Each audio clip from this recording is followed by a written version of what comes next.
You guys, what's up? Your girl G here. Welcome back to my channel. Appreciate you for tuning in. You know, we got to talk about you guys. We're Housewives of Potomac, okay? The Potomac bitches. We got to talk about them. This episode was kind of in the middle of the road, but there definitely were some instances where it was like, okay, we see where this is going type situation. But before we get into the review, you guys, real quick, I just kind of want to talk a little bit. I kind of wanted to get into more stuff this past week and then just honestly kind of fell off because I'm not gonna lie, I kind of had a mental struggle this past week. I deal with a lot on a daily basis. Ooh, okay, sun, come through. I'm over here recording by my window, so every time the sun come through, be giving me all that light, that fresh godly light. Okay, God said let there be light then. Guess he's trying to brighten up my mood because what I'm about to talk about is just really intense. But nonetheless, you guys, I'm sure, like, you know, plenty other people in the world, depression is something that you deal with. And I kind of had a bad week this past week, not gonna lie. With work, just a lot of personal stuff. And I do fairly well handling it. Like, most of the times, like, because I'm such an optimistic person, like, I don't have any troubles with it, but every now and again, like, it just hits me one day, and for about a day or two, like, I'm just in a funk, and that kind of happened this past week. So, first time being vulnerable with you guys about how, like, I love doing this YouTube stuff because it, you know, makes other people laugh, it helps me laugh. And that's kind of the reason why I got into it, because YouTube at one point in my life was something I went to for, like, relief from, you know, everyday life, and I kind of wanted to make this channel to be that for other people.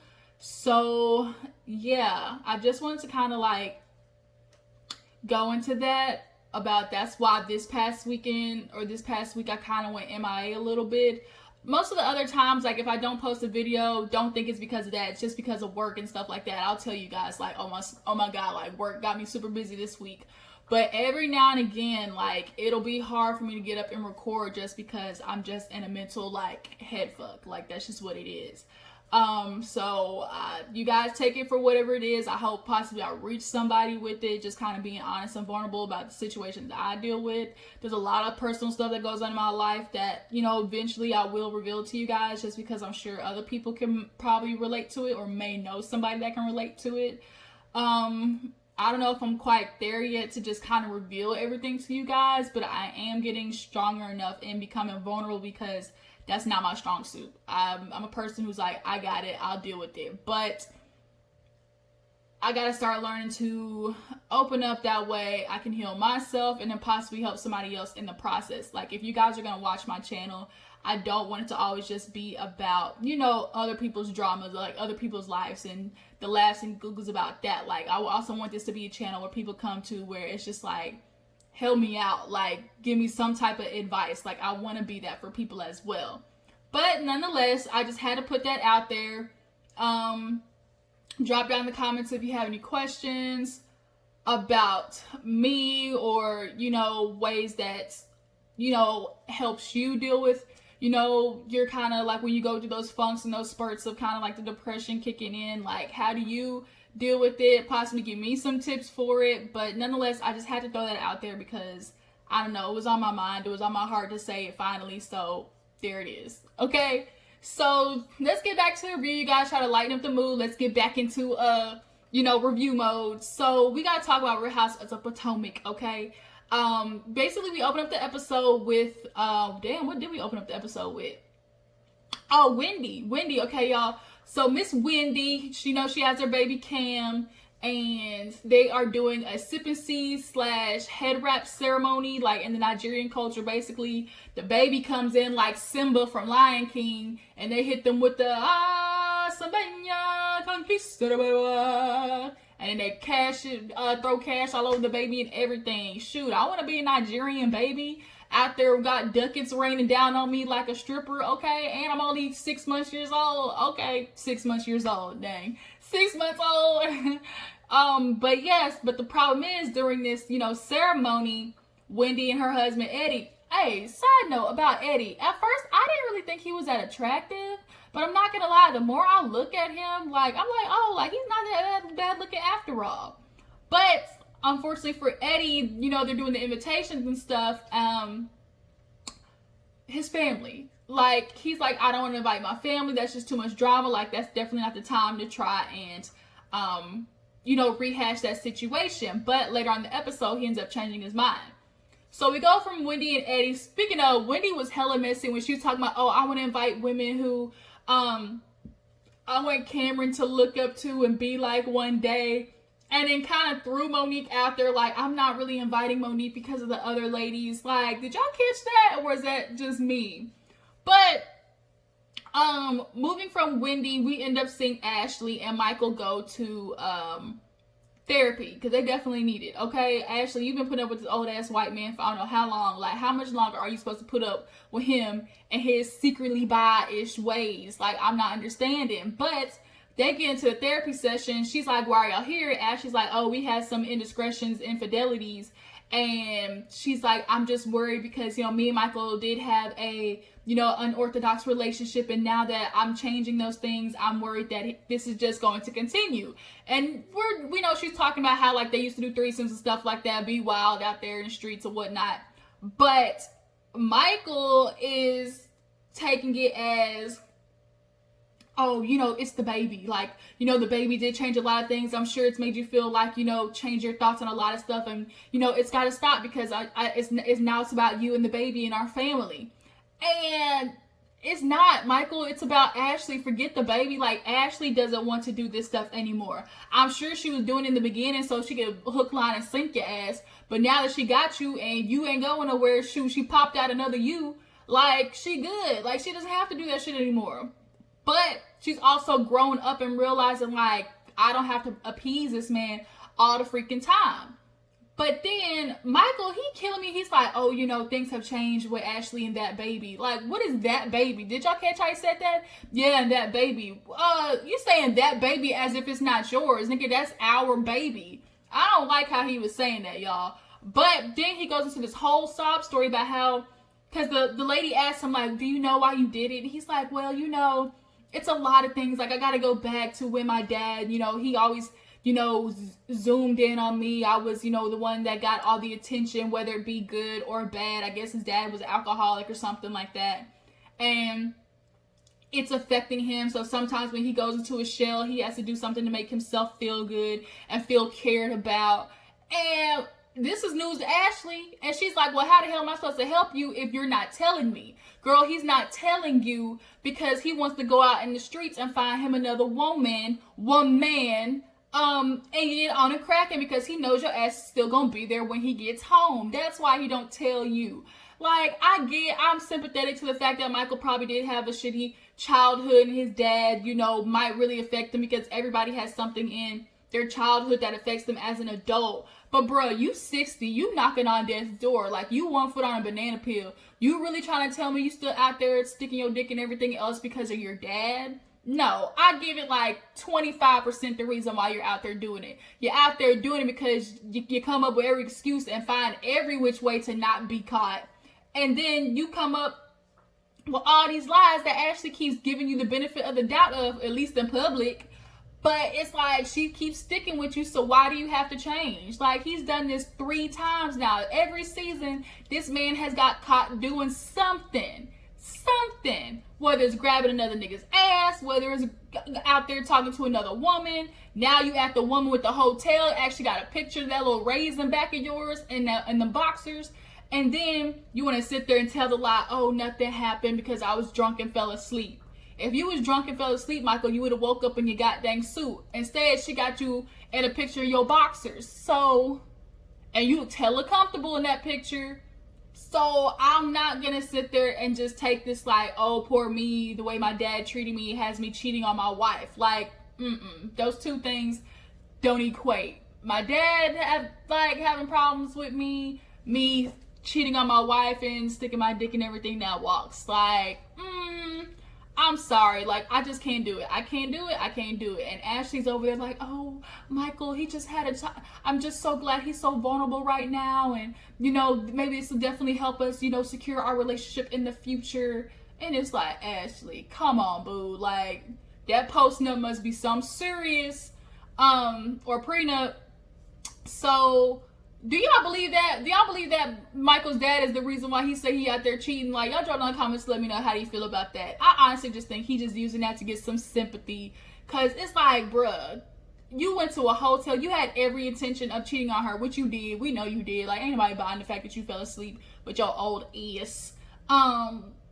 And you've done this multiple times. So each time you've cheated, we're supposed to say, oh, each time, oh, it's because of my dad. It's because of my dad. Like, no, you're doing it because you keep making the choice to go out there and do it. Instead of talking to your wife when you have issues, you want to go out there and pull a Martell from Love and Marriage Huntsville and want to feel like a man again and find you some cheap hooker for the night.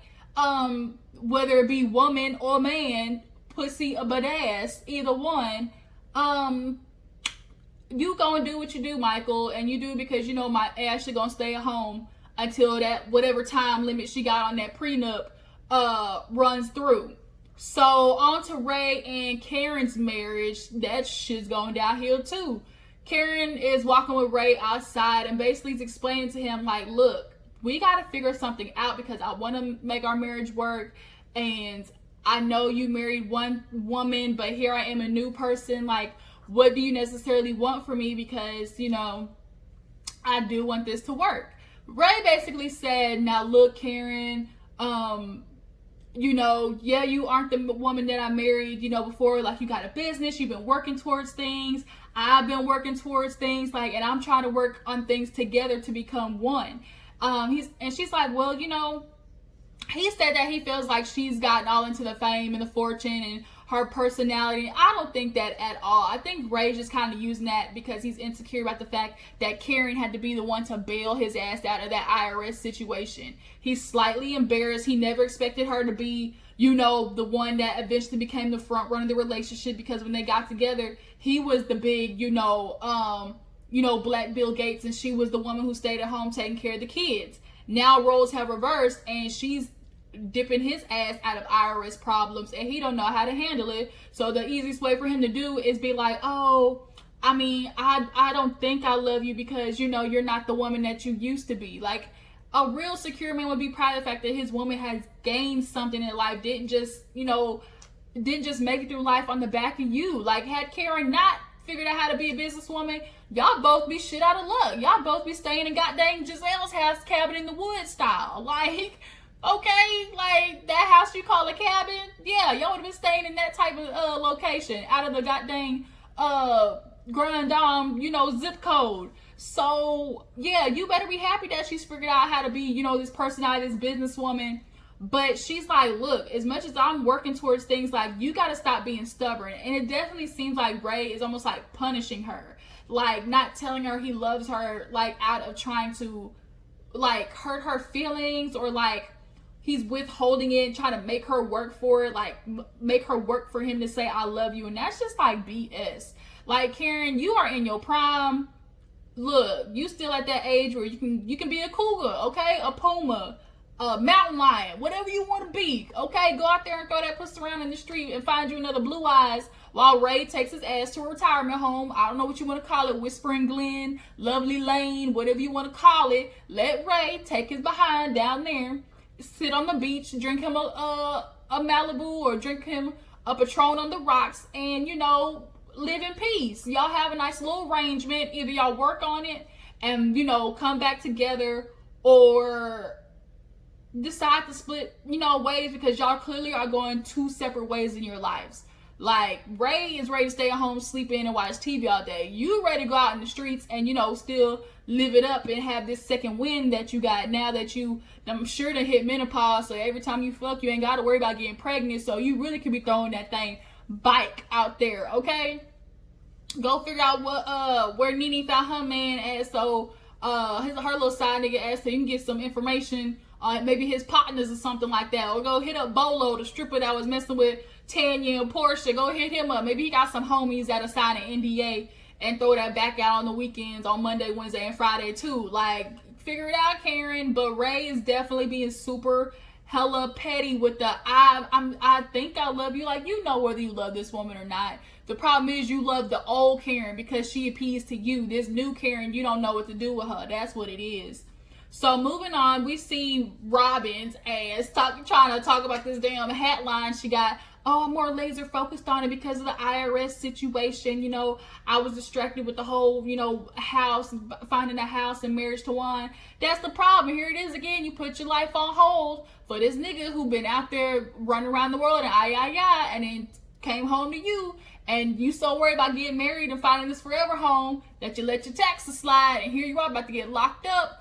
Lauryn Hill style, Wesley Snipes style, because you didn't want to pay the IRS. Them are the biggest gangsters in the world.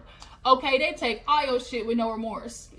You like that word, no remorse, from Monique. How about IRS come and take all your shit with no remorse? But the hats was cute though, Robin. They was real cute. But she told her kids, I made $10,000. First of all, we gonna talk about how, like, I guess on some after show, Robin talked about, she kept putting it off, and because she has so many other things going on, and it was just such in the mix, and I just kept putting it off. But here on the show, you talking about, I just forgot. If it was just a little papers, I forgot to do it. So, Robin, you lying. You knew you had all that shit that you owed, but you was like, I'm making all this money. I ain't trying to give it to him. That's what it was. Quit lying, girl. Quit lying. We know what it is, Robin. We see you, boo-boo. We see each other. I get it. Nobody loves paying taxes like that, especially when they finally making money. Like you, with all the flipping houses and stuff like that, you finally getting a little coin in your pocket, and you don't want to hand it over to Sam I Am. I get it, but bitch, okay, him and his army will come back and confiscate everything, Renaissance style, okay? So after that, we see Candiace. Oh my God, Candiace. She's driving in her car, calling her mom, confused, talking about, I don't know how I got here. Like, I don't know how I got to the point where I'm going to a lawyer and giving a testimony. Bitch, we know how you got there. You got your ass in the car and drove. You drove, bitch. That's how you get in there. And she's like, I had no other choice. This was the last resort. You had every other choice in the world. You could have sat down with Monique. You could have had the other girls, like, try to mediate. But the thing is, girl, you were embarrassed, so you're trying to embarrass her. I'm sorry, Candiace, like, I can't. I'm from the era where it's like, talk shit, get hit. Don't start none, won't be none. Unfortunately, Candiace, she feels like she's stuck on the physical aspect of it, of I didn't do anything to deserve to get hit. As in, she didn't physically, like, touch her, push her, something like that. But the problem is, people who are talkers, that's what they are. They expect other people to be talkers, running their mouth too. Just like you feel Monique, there should be consequences for her actions. Candiace, you got to understand there's consequences for yapping that gum, okay? Not everybody's just going to go back and forth with you. They'll put it into it real quick, fast, in a hurry. And just lucky for you, that glue was on tight. Like, that's what it is. And the mom's like, she's like, I'll be there for you. We don't get down and do stuff like that. We let the lawyers handle it. They acting real white womanish, real Karen-ish, like with the tears and everything. And I'm traumatized, and it was an assault. And it's just like, she's using all them white people trigger words, like, for real, for real. Everybody agrees that what Monique did was wrong. We know that she could have handled that shit better. But we are not going to sit there and ignore the fact that it escalated because Candiace kept running her mouth. That's just the true tea. Let's just be honest. Had Candiace not said, you going to drag me? You going to drag me? You going to drag me? Had Monique hit her? Most likely not. This is for real. Like, had she not said that, Monique probably wouldn't have hit her. Like, this is what it is. But the problem is, you got away with it the first time, so you feel like, I'm going to do it a second time. Bitch, you forgot she wasn't pregnant this time. No, that's what it is. Candiace is like the Kenya. She's kind of got that Kenya-ism where it's like you hate to love her, love to hate her type situation. And she's definitely a person who's going to finish it by going all through there, by being like merciless in the way that she runs her mouth. But like, people only going to take that for so long. And you ran into Monique and you caught the right one that day. So she does that. Everybody's getting ready to go to Wendy's, Wendy's daughter's sip and see. Ashley actually went over to her Uncle Lump's house. Uncle Lump ain't playing with Michael. Look, Ashley went over there and told him about how, things are doing better and Michael's coming home and yeah, yada, yada, yada. He might be coming home right now, but how long is that shit gonna last? Uncle Lump is like, there's a problem because he needs to start showing more interest in his family because that's what he has going on instead of interest in his penis. And Uncle Lump, we all feel the same way. And he feel like, oh, Ashley's mama come in looking like Captain Jack Sparrow. Her wigs, y'all. Her wigs. Like, we need to figure that out, okay? Like, I love you, Ashley mama, but the wigs, they got let's figure that out.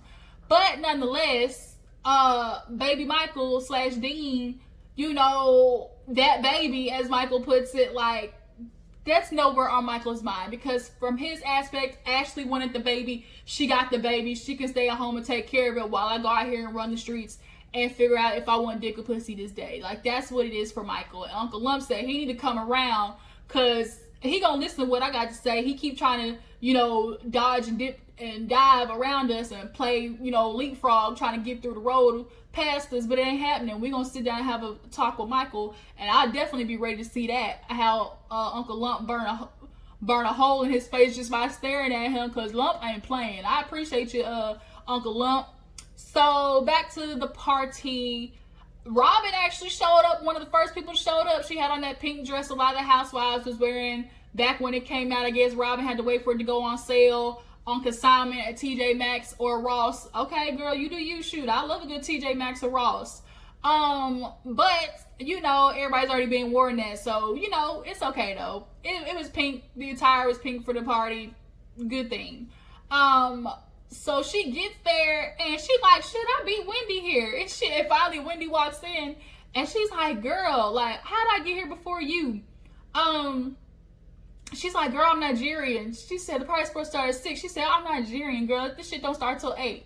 Like, you gotta tell people 2 hours earlier than the real time you want to start, because people love to be fashionably late, especially Nigerians, because they got a whole bunch of shit to like wrap up, and the jewelry and then the head wraps. Like, they gonna be late. So finally everybody's showing up to the party. Giselle came in looking like a dead tulip. Like, I don't know how to put it, like, that dress. I mean, of all the things that she was been wearing this season, this is one of the better things. I actually wasn't mad at her hair. Karen came in looking nice. Karen body snatched. Like, what's been going on, Karen? How you been working out, Karen? Okay, maybe them training sessions is working. She had on the little bodycon long dress. Candiace came in. Of course, Candiace looked pretty as usual. Ashley came in looking like Soul Train line. Speaking of Candiace, I did skip the part where she went to to talk to a friend about the whole, legal situation or whatever. And she was like, he asked about, people's sides, and he's like, yeah, she's like, yeah, Wendy, Giselle, and Robin have been supportive, but Karen, she's erring on the side of caution, and I feel like she's not taking my mental state into consideration. What does your mental state being taken into consideration have to do with anything about Karen understanding that she has 2 friends that both mutually fucked up? Like, she called Monique out. She told her she messed up. But she's also recognizing the fact that you was running your mouth, Candiace. Like, you keep saying that, oh, I was attacked. You act like Monique showed up to your house randomly after lurking in the bushes till you got home, popped up on your doorstep, said ding dong, and wait a minute. Freaking like, I hate when like flies come out of nowhere. You act like Monique showed up on your doorstep, said ding dong, you opened the door and the bitch just said bow, like right in your face. Like, you acting like that happened, like she beat you on your own doorstep. No, y'all was going back and forth, honey. You, like, somebody had to start it, somebody had to finish it, okay? You're just embarrassed. That's all it is. Your pride got hurt. You ain't never been in a fight before. I'm sure Candiace has always been in, speaking altercations, but that's always what it's been, yelling and yapping. But not everybody's like that. So you just got your pride hurt. That's all it is. You embarrassed. It'll blow over. But she's like, the dude's asking if he want her to go to jail. She's like, I'm gonna let the court systems do what they do. Girl, she wants to embarrass her. Then she's pulling this, I just have to tell myself I'm okay every day. She had Post-its, y'all, Post-its, talking about you're okay. I'm like, girl, you acting like you really just got gang banged or something. Like, I can't. I have to tell myself I'm okay. Like, it's just so traumatic. So when they get to Wendy's party, everybody's asking about it because it's like, like the news came out literally like on the way to the party. So they asked Candiace, like, you want her to go to jail? Like, we don't want Monique to go to jail. She's like, we don't. And Karen is like trying to hold it in. And they're like, she could get like 5 years at least. And she's looking at her like, it is what it is. I was just like, Candiace, come on. Like, she just really definitely is finding, she knows this is the only way she can get back at Monique. Because she can't fight her. She can't show up to her house and try to beat her up because she's going to lose. So this is the only way she can handle it, is legally. Personally, I'm not a person who's getting ready to bring the police into something. Like, I just feel like that's just madness, especially if it was something where we both were into it. So then Ashley starts sticking up for Monique, like, because the mom was like, y'all were there, like, it was an assault. And Ashley had to be like, now look, I was in the bathroom and I heard both of y'all yelling. Here go Candiace with the, it was an elevated tone. No, bitch, y'all was yelling. Like, Candiace always learns, like, always has a way to, like, sideswipe the situation or twist it to where it's not as bad. Bitch, y'all were yelling. In that elevated tone, y'all were yelling, heifer. So then Giselle was like, yeah, it was an assault. It was an assault. And so now they're looking at Karen like, oh, well, have your opinions changed? And she's like, they have, but, you know, I want you guys to respect that I'm not saying anything. And Candiace is still feeling like, oh, you know, Karen is on Monique's side, and Robin wants to say that Karen is considering Monique's feelings more than Candiace's. And it's like, Robin, shut the fuck up. Go get you some money and figure out how to pay your taxes. But Karen has the right to sit there and be like, try to be neutral. I don't like the fact that she was low-key shady, and the fact that she was telling Candiace, oh, I would have pressed charges, because then you low-key kind of like, you're low-key kind of like encouraging her to do that. And not telling Monique at that. But Candiace and Ashley kind of have a back and forth. And because she didn't see anything, everybody's like, Ashley, you can't say nothing. She's like, but I do know how I've had my personal experiences with Candiace. So she gets it. So then after that, we see, and then did you see how Candiace smiled when Karen was like, yeah, my opinion has changed a little bit? I think she was feeling like Karen was more on her side, because she did the, like, Candiace is reveling in the fact that Monique is dealing with this situation right now. But we see Wendy and Eddie talk about how, you know, he's a little disappointed that his parents didn't come. He did extend the invitation. I feel like it's so messed up that they're letting something as small as, you know, not agreeing with the other mom, like Wendy's mom, to like keep you from your grandkids. Like, I get it. Like, you know, her mom has some type of status. Maybe they're intimidated, but like your grandkids' lives, like you're missing a lot of stuff. And you can tell extending that olive branch to Eddie, like he's like, I just don't want to get hurt anymore.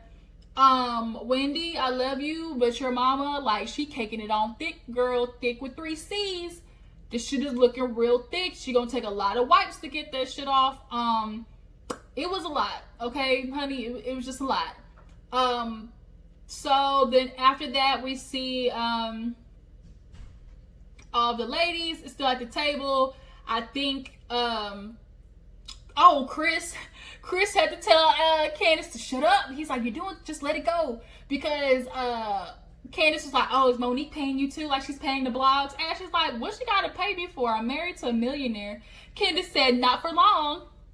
I was like, everybody at the table was like, Candiace, like, dang, like, girl, this is the reason why you keep getting caught up. When, hey, y'all, it low-key was kind of like, when Chris told Candiace to shut up, I was like, okay, like, shut up, Candiace. He was telling her to be quiet. And she was kind of looking like she can't help herself. That's the problem. She cannot help herself but to just keep going and going and going. Eventually, you're going to keep going and run over your own damn self. And that's what happened in the Monique situation. But, yeah, that was kind of the end of the episode. Y'all tell me how you feel about this week. how do you feel about Candiace pressing charges on Monique? Yeah, it's her right to do that, but do you think it's necessary? Especially the fact that after all that happened, we did learn that the criminal charges got freaking thrown out. So for all of you who feel like, oh, Candiace didn't do anything to deserve that, you should probably, you know, like, just kind of double think, like, if she didn't do anything that was just so, you know, extra or that didn't escalate the situation, how come the court system threw it out? Like, the court systems are not that forgiving to black people and black women. So the fact that they wasn't ready to lock Monique up and throw away the key after seeing that footage, after they watched her mollywop Candiace's ass, the fact that they threw it out still should tell you something. And then now she's going for a civil suit, which everybody knows civil is money. She trying to get her little honeymoon coin and some coin to, you know, get a new house. She's like, if I can't embarrass her and get her to go to jail, like, I might as well take some money out of it. And it's just kind of really unfortunate because, like, now you really just, like, playing yourself, because now we really see, like, you're only just keeping this going to just try and get anything detrimental to Monique because you got your little pride and your little feelings hurt. It's okay. You win some, you lose some, but you live to fight another day, in the famous words of Friday. Appreciate you for tuning in, you guys. Before you go, make sure you like this video, subscribe to my channel, and I will catch you guys on an episode of Daily Squeeze, hopefully later on, either today or tomorrow, you guys. All right, see you later. Deuces.